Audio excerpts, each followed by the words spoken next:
एक छोटे से गांव में राहुल नाम का एक गरीब लड़का रहता था। उसके माता पिता खेती करके जैसे तैसे गुजारा करते थे।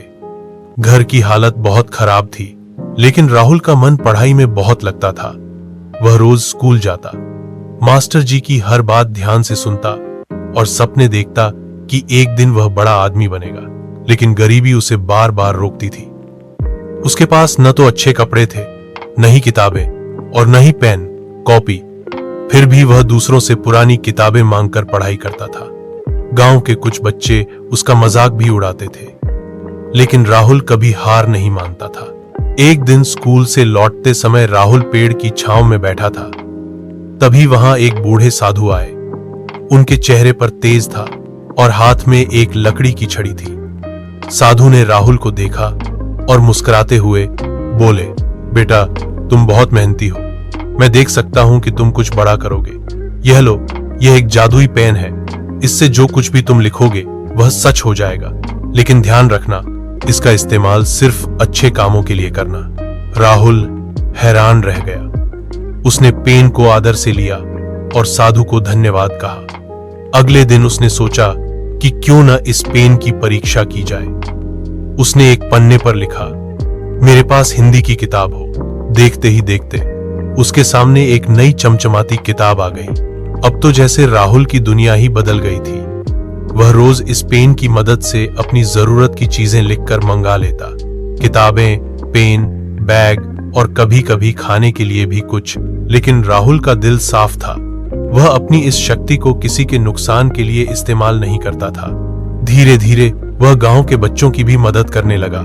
जिन्हें किताबें नहीं मिलती थीं, वह उनके लिए भी किताबें बनाकर देता। एक दिन गांव में एक बड़ा तूफान आया। कई घर टूट गए।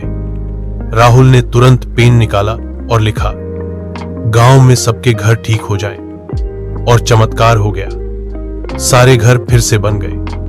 अब तो पूरा गांव राहुल की तारीफ करने लगा। लेकिन एक दिन राहुल के मन में लालच आ गया। उसने सोचा, अगर मैं इस पेन से सोना बना लूं तो मैं अमीर बन सकता हूं। फिर मुझे कभी मेहनत नहीं करनी पड़ेगी। उसने कागज पर लिखा, मेरे सामने सोने के 10 सिक्के आ जाएं। जैसे ही सिक्के प्रकट हुए, पेन अचानक चमकने लगा और फिर उसका रंग काला हो गया। अब वह काम नहीं कर रहा था। राहुल घबरा गया।